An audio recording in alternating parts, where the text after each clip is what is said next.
From the Detroit Free Press, I'm Robin Chan with today's voice briefing. It's Thursday, August 24th, 2023. This is Chanel Stitt with the Detroit Free Press. On I-94 westbound from Belleville to Rawsonville roads, you may experience some delays due to lane closures. A construction project in the area is expected to last until November. The final product of this project is something that Michigan has never seen before. A company called Cavenue is working with the Michigan Department of Transportation to make the state's first connected and automated vehicles testing lane. Under the CAV Corridor pilot project, the left lane will be dedicated to testing technology that will communicate with the infrastructure. Vehicles will still be able to drive on the lane despite it being a space for testing CAVs. This is Phoebe Wall-Howard, a reporter at the Detroit Free Press. Mackinac Island Police Chief Doug Topolsky has confirmed a horse and buggy driver on Mackinac Island is still recovering 2 months after an accident involving spooked horses.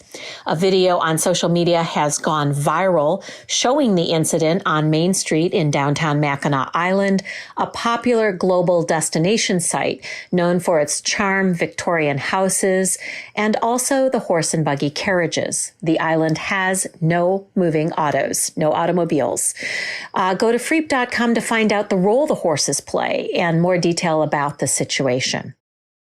From environmental reporter Keith Matheny, the Michigan Court of Appeals has struck down state regulators' stricter drinking water rules on potentially health-harming non-stick forever chemicals known as PFAS, finding that regulators didn't adequately consider the cost to businesses to comply with the new rules.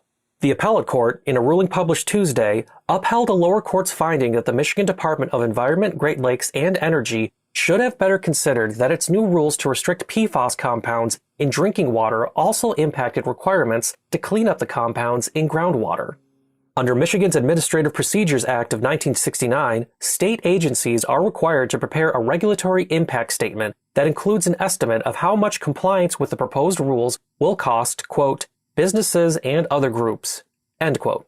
EGLE, in its PFAS drinking water rulemaking process, found that it could not make an estimate of those compliance costs to businesses, but the appellate judges said that was an unacceptable answer. EGLE, in an emailed statement, responded to the appeals court ruling, stating, quote, "It is disappointing that 3M, one of the major chemical manufacturing companies responsible for bringing PFAS to market, continues to push back on efforts that protect residents from toxic products," end quote. In a statement to the Free Press, 3M officials said the company, quote, supports fluorochemical regulation that is based on the best available science and established regulatory processes, end quote.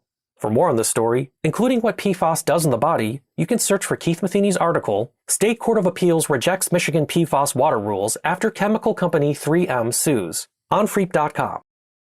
I'm Andrew Burkle with the Free Press Sports Department. And folks, if you haven't been watching the Tigers lately, please learn the name Kerry Carpenter.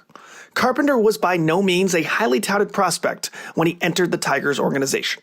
He was the 562nd overall pick in the 2019 MLB draft out of Virginia Tech. But time and time again, he's proving that his draft position was the fluke, not his play on the field. Carpenter appeared in 31 games for the Tigers last year after quickly, and perhaps surprisingly, rising through the organization's ranks. This year he was sidelined for all of May and parts of April and June with a shoulder injury, but has been absolutely red hot since returning on June 9th, hitting .311 with 16 home runs, including 9 homers in his last 17 games. But Carpenter has also proven he's got a nose for timely hits. On Wednesday, he struck out in his first 2 at-bats as the Tigers struggled to do much of anything against the Cubs. But in his third time around, with the bases loaded trailing 4-0, Carpenter perfectly timed up a low pitch and blasted it for a game-tying grand slam. It was super clutch, and his 20th home run in just 84 games this year. The Tigers ended up losing the game after their bullpen gave up a few late runs. But the loss certainly wasn't Carpenter's fault. He drove in their only 4 runs. The moral of the story is, draft status doesn't always matter. There are late bloomers and early bloomers, fluky seasons and non-fluky seasons. But when it comes to Kerry Carpenter, I'd say it's time we all recalibrate our expectations. Find more from the Detroit Free Press by visiting freep.com. That's FREEP.com. Thanks for listening, and you'll hear more from us tomorrow.